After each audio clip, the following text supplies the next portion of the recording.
les barres asymétriques sont quelquefois cruelles et impitoyables. Yuna Dufournet, 18 ans, mais déjà une référence mondiale à cet agrès, mesure chaque jour cette implacable vérité, même en finale des derniers championnats du monde.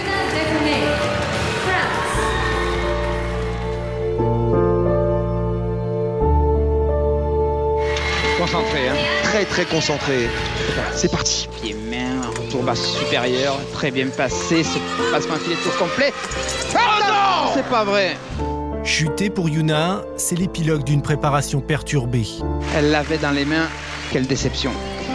Oh, quel dommage. L'issue logique d'une année trop bouleversante. T'as pas la tête d'une gagneuse, tu m'excuses, mais t'as pas la tête d'une gagneuse et d'une combattante.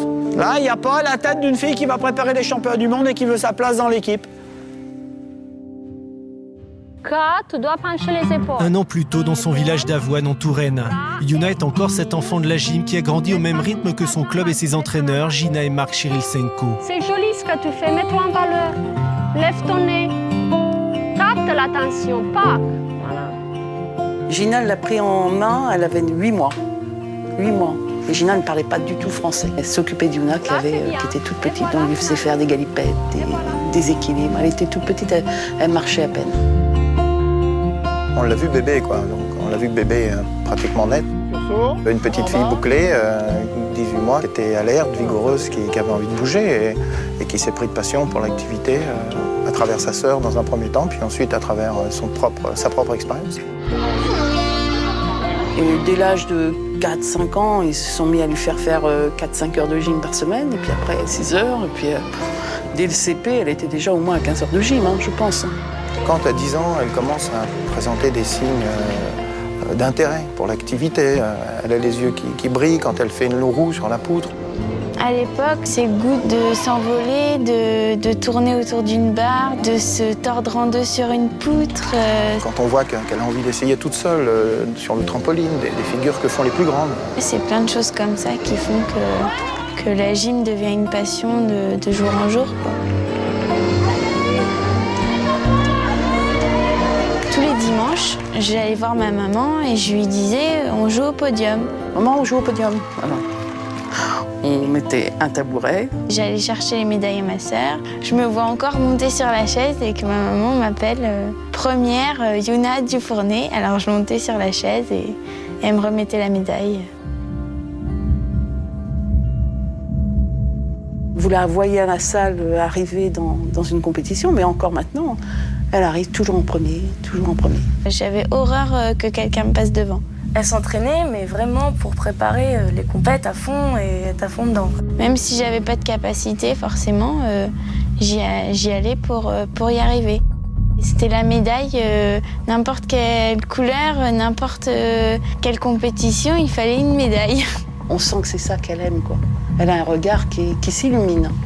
Je me sentais admirée, reconnue et ça me faisait plaisir que ma famille soit fière de moi.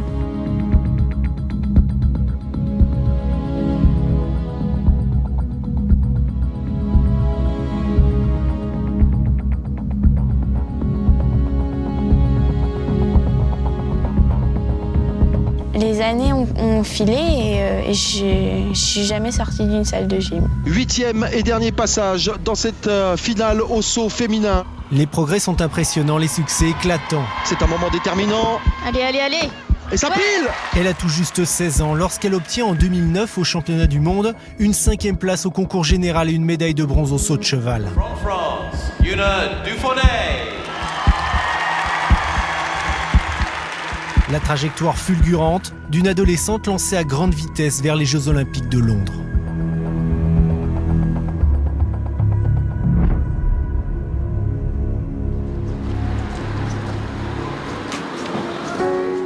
Mais la gymnastique exige toujours de remettre 100 fois, 1000 fois son ouvrage sur le métier. À Avoine, Gina et Marc sont des entraîneurs passionnés et exigeants, dont la réussite impose le respect. Aligne-toi, tendu, rond, talon, talon, talon, dos rond, c'est bien.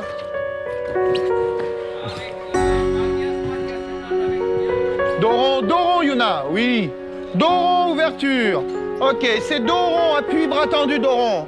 Le Stadlerval, c'est dos rond, ramène ton bras. Fouetté, de l'élan. C'est très bien. Place-toi, excellent. Dos rond, action. Dos rond. Tu l'avais, hein?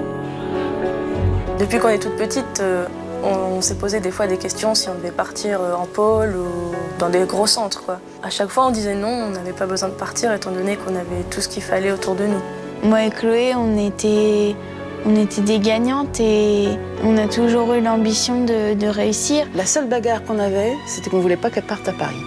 Parce qu'on estimait qu'elle avait tout l'équilibre ici, qu'elle était bien avec ses entraîneurs, qu'elle était bien avec ses parents. Dos rond sous la barre, excellent.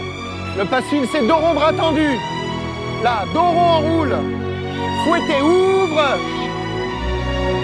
Marc aussi s'est chargé aussi de nous dresser un portrait de Paris un petit peu difficile, donc c'est bien qu'on ne voulait pas qu'elle parte à Paris. Ouais, sauf qu'on n'avait pas compté sur la blessure, et puis la réaction suite à la blessure, quoi, le devenir, quoi.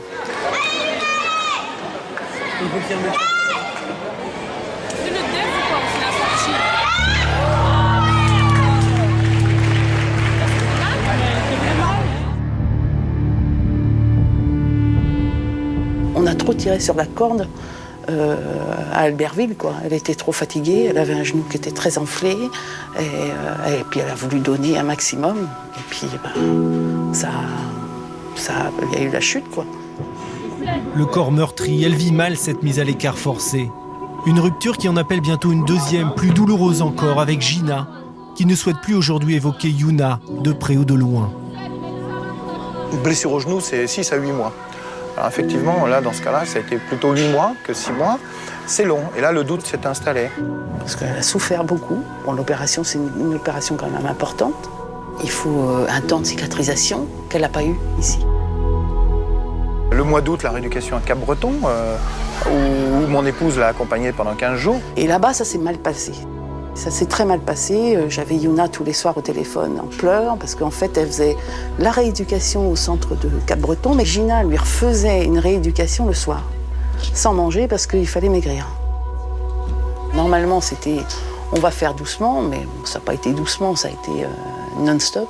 Quand pendant 10 ans, la gym a été une manière de vivre et que ça a été notre but d'avancer dans la vie, et que tous les matins on se levait pour un but précis, pour une médaille et tout, et qu'on se blesse d'un coup, on n'arrive pas à revenir à l'entraînement, on n'arrive plus à refaire ce qu'on savait faire avant, nos mouvements ne passent plus,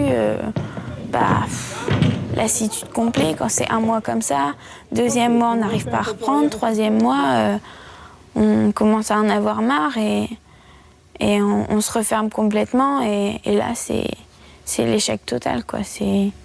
Tout s'effondre, les cours ça saoule, la gym ça saoule, les parents ça saoule. C'était vraiment plus envie de continuer, quoi.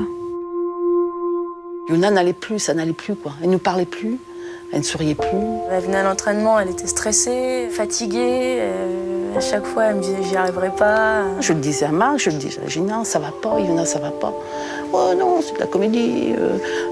Qu'est-ce qu'elle a? Elle a peur de ne pas réussir. Le problème, c'est qu'elle ne l'a pas verbalisé ni formalisé, parce que peut-être qu'elle avait peur de décevoir, peut-être qu'elle avait peur de notre réaction. On a commencé à avoir des tensions avec Marc et Gina à ce moment-là, quoi. On a soulevé le problème le jour où elle n'est pas venue s'entraîner, hein. Ça a démarré comme ça, hein.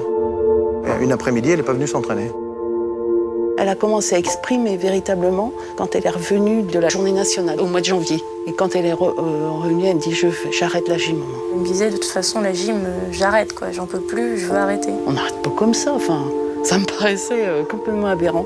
Et donc elle a piqué une crise de nerfs, mais elle voulait se jeter de la voiture. C'était terrible, hein. Elle a été hospitalisée 2 fois parce qu'elle est tombée dans les pommes, puis elle est tombée, quoi. Le dernier en date à Tours, le médecin n'a pas voulu le sculpter. Il m'a dit cette petite est épuisée. Il faut savoir ce que vous voulez, madame. Si vous voulez une fille ou si vous la voulez morte. Vous savez, quand on vous dit ça, bon, c'est bon.